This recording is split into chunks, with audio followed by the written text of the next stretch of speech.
today I've got my big lad Kobe with me.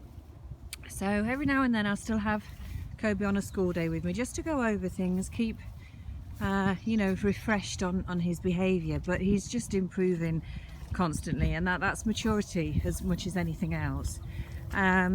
Sometimes we start off with our pups in the morning.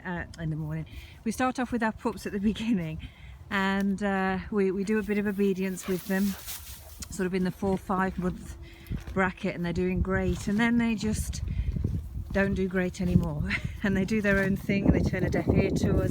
It's all part of their mental growth, and it's the different stages that they go through. Obedience is great and it helps to build your relationship, but out on a walk in the real world, your obedience will fail if you don't have the right pack balance going on. The dog has to look to you for direction, has to look to you as the alpha, as the leader of this pack. And very often, because of the attention and the love that we lavish on our cute little pups, we actually give completely the opposite information to the dog, basically saying, no, we're not leaders, but you are, and it's a lot of weakness. That's how it's interpreted by the dog. So then as they get that little bit older and maturity starts to kick in, they start testing the boundaries, teenage years, adolescence, that kind of thing. That's the mental state of them, and they push the boundaries this way. And that's when we kind of think, oh God, we've got a problem. And that's when, if your socialization isn't sorted, it starts to get difficult when you're out on a walk and your dog meets another dog and you call them back and they don't come back, and it's actually quite normal. But as humans, we don't want our dogs to go running up to another dog, and people with a dog that's a little bit reactive, they don't want a dog running up to their dog. But guys, it is what dogs do. They run up to each other, they sense the energy, they suss out what's happening. That's communication, that's their communication, it's what they do. What we have to do is give them chance to do that from a very young age, so that they learn to read the energy. And that way, when they do go running up to a dog that is unfriendly, they will very quickly pick up that that dog is unfriendly and they'll back away. But we've got to give them the chance to figure it out. If we restrict them constantly, they're always going to want to get away from us. And he's found his stick. This guy loves sticks. Wherever we go, he gets a stick. It's normally as big as him, the stick is.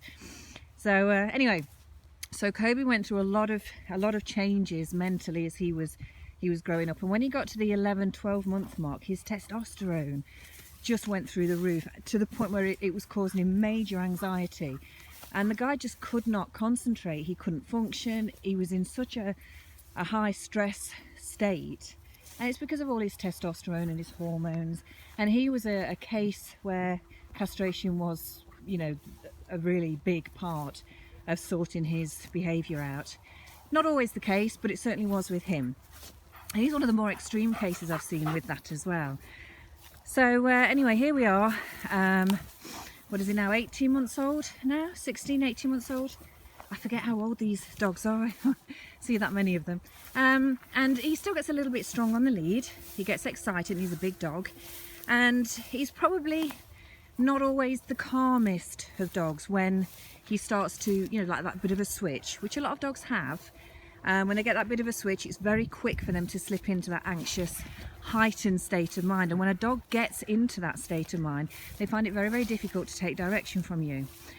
And this is the thing with Kobe. So we still work on this. I still do the lead work with him, and it's really just working on communication. But I mean, just on a one-to-one, he's beautiful. He really is great. Anyway, so this is our first walk of the morning. So this is mainly just getting this initial burst of energy out the way, so that we can then start to work.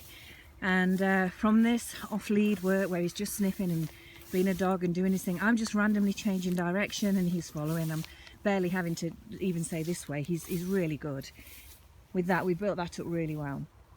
So I'm going to meet up with a lady and her dog, and it'll just be lead work. So they won't be playing, he will have to walk with the other dog. And we're going to go to a cafe and we're going to sit and have a cup of tea. So he's going to have to slow it down. Really hard for dogs to do that sometimes, especially if they get excited quickly. to keep it slow it down. Your walk doesn't have to be about covering distance.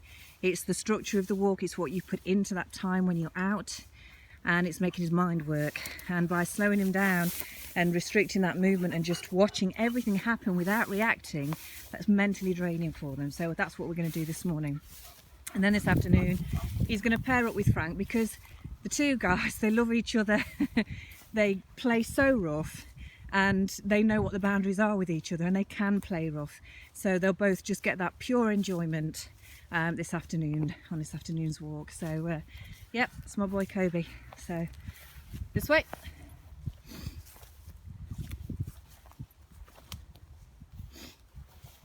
Just wandering aimlessly here.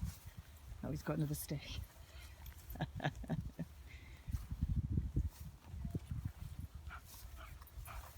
He's a good boy, really good. Okay, catch up with you later.